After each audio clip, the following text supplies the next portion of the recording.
शैतानी खोपड़ी। Hello. 2-3 packet cigarette ऊपर के ले आओ, कहते हुए रागनी के नौकर ने फोन काट दिया। सिगरेट वाला डरते डरते उस बदनाम मोनालिसा हवेली में आया। चारों तरफ अजीब सा सन्नाटा था। तभी सामने से एक बुजुर्ग खांसता हुआ आया। वो घर का नौकर था शायद। उसने पैसे दिए और ले लिया उससे सिगरेट। सिगरेट वाले की आंखें हवेली के चारों तरफ रागनी मल्होत्रा को ढूंढ रही थी, और ढूंढे भी क्यों ना, आखिर 4 दशकों से वो सबके दिल पर राज भी तो कर रही थी। काफी खूबसूरत और हसीन अदाकारा थी, पूरे भारत के कई लड़कों का ख्वाब थी। इसके पीछे कितनी अदाकारा आई और गई, पर यह है कि दिन पर दिन जवान दिखती थी। अभी तो एक पिक्चर आई थी जिसमें इसने बहुत से लड़कों की रात की नींद उड़ा दिए थी। इंडस्ट्री की सारी हीरोइनें जलती थी रागनी से, कुछ एक को शक भी होता था, पर आजकल टेक्निक भी तो इतने आगे है। प्लास्टिक सर्जरी, डिपिगमेंटेशन और क्या क्या, जिससे सालों तक जवान दिख सकते हैं। आखिर पैसा बोलता है भाई। रागनी का एक अक्षत राज था बॉलीवुड पर, वो बुढ़ी ही नहीं होती थी। क्या है, पैसे मिल गए ना, अब निकलो यहाँ से, बुढ़ा डपटा। सिगरेट वाला हल्के से दौड़ते हुए बाहर चला गया। अगल बगल के सब लोगों को पता था रागनी अकेले उस घर में रहती थी। रात को बस वॉचमैन रहता था मेन गेट पर। सारे नौकर चाकर अपने घर जाकर फिर सुबह वापस आ जाते थे। रागनी की 3 शादियां हो चुकी थी। एक किसी से अभी कुछ साल पहले ही शादी तोड़ी थी।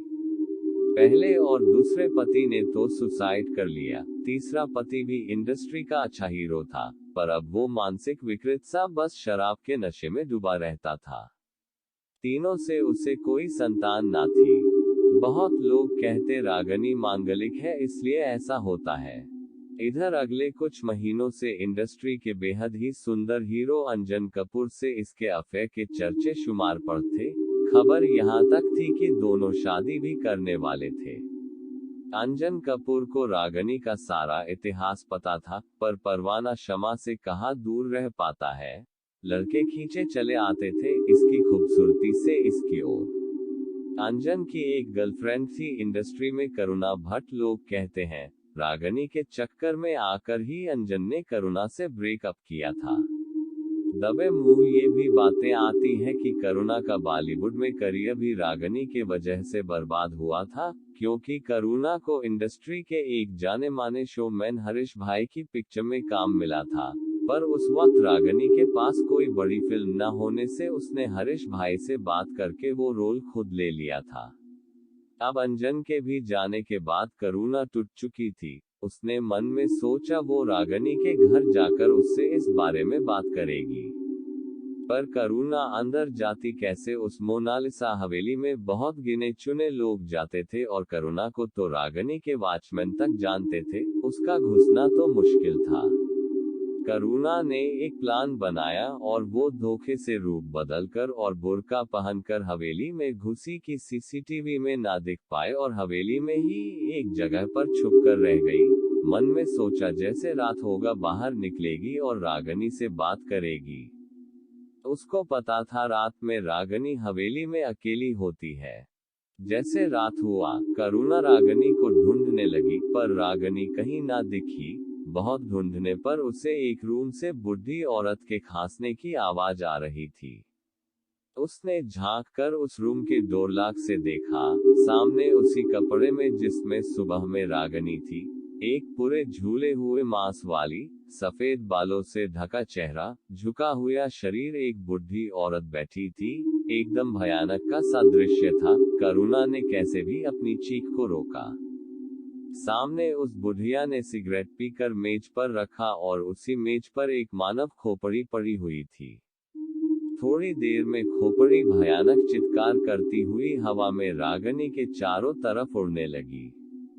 हा हा हा, हा हा हा, मेरी शक्ति अब क्षीण हो रही है। मुझे जल्दी तुम्हारे बच्चे की खून की बलि चाहिए, वरना तुम हरदम के लिए बुढ़ी रह जाओगी।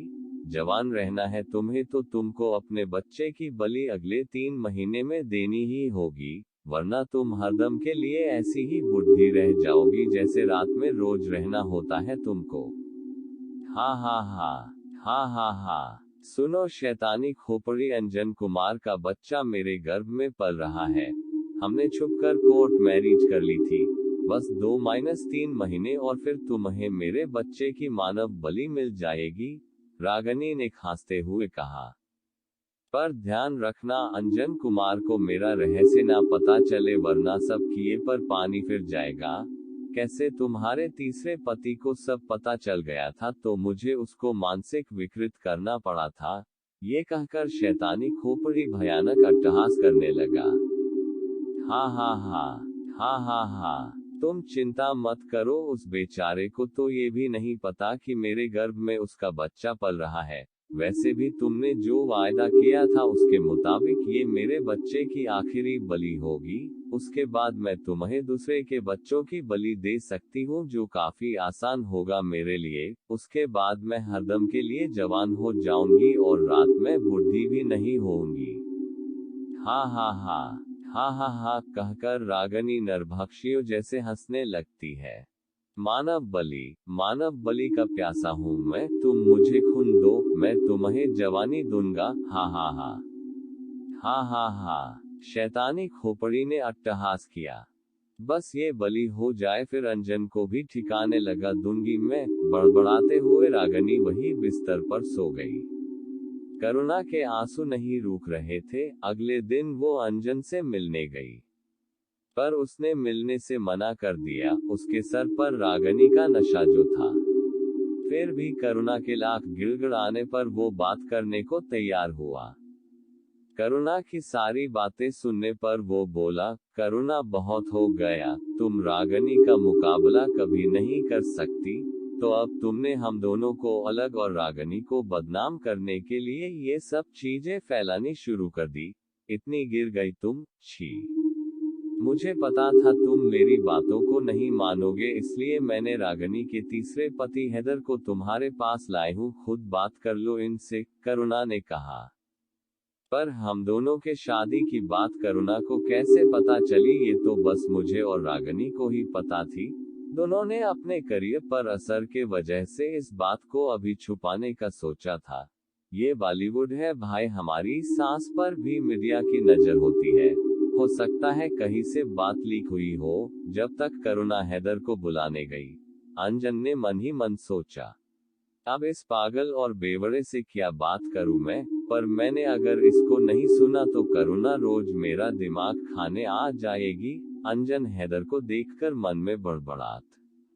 हैदर आया और इस वक्त वो होश में था। हैदर हाथ जोते हुए बोला, हम लोग आपका रिश्ता नहीं तोड़ना चाहते हैं, पर वो बहुत खतरनाक औरत है।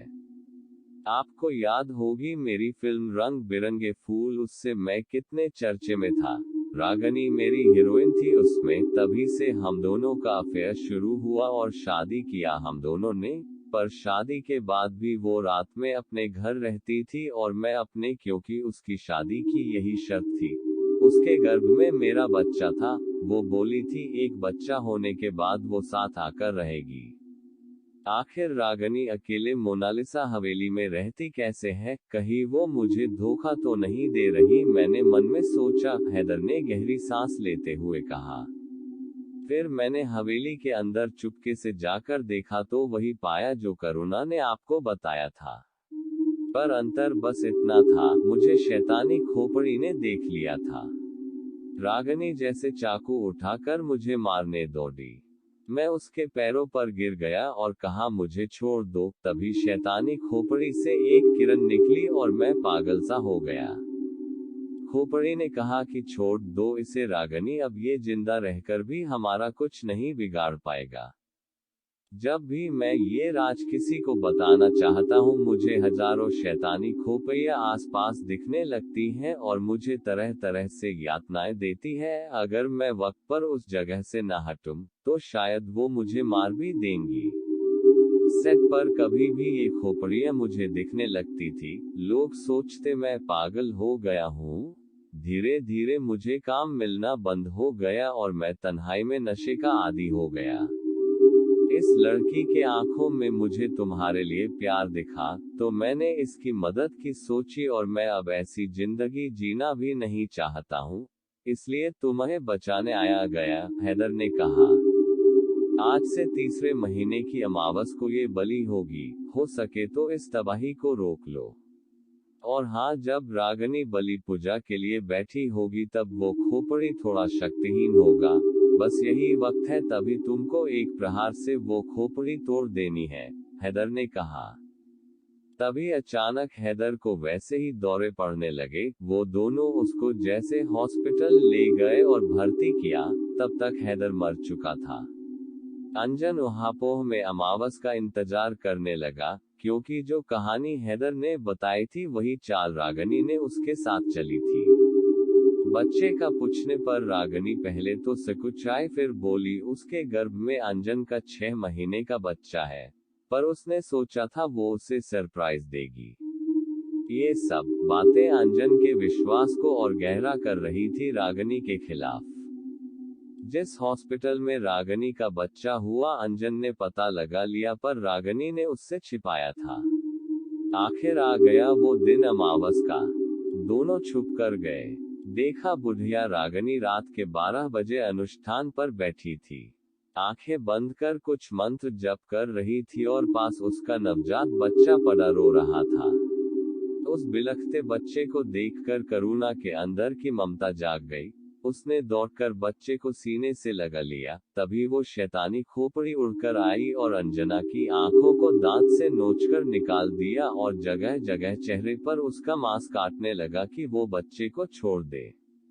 करुणा ने भयानक चित्कार किया और भारी वेदना से रोने लगी, पर शायद कोई दैवीय शक्ति उसके ऊपर आ गई थी कि उसने बच्चे को छोड़ा नहीं। ये देखकर रागनी भी उसके ऊपर झपटी, पर वो शक्तिहीन रूप में थी, ज्यादा कुछ नहीं कर पाई। तभी अचानक से आवाज आई, कड़ाक। खोपड़ी एक झटके में टूट गई थी अंजन के एक लाठी के वार से। रागनी उठ के पागलों सी उस टूटे खोपड़ी के टुकड़ों को समेटने लगी और रोने लगी। उसको पता चल गया था अब वो हरदम के लिए इसी रूप में रह जाएगी। अंजन, करुणा और वो बच्चा अपने घर वापस आ गए थे। मोनालिसा हवेली से अब हरदम किसी बुढ़िया की चीख पुकार की आवाज आती थी। सब उसको भूतिया हवेली कहते थे। रागनी रातों रात बॉलीवुड से गायब हो चुकी थी और कहाँ गायब हुई ये आज भी रहस्य थी दुनिया के लिए। करुणा अपने नाम के अनुरूप उस विकृत चेहरे के साथ ममता का सौंदर्य बिखेर रही थी और अब वो अंजन की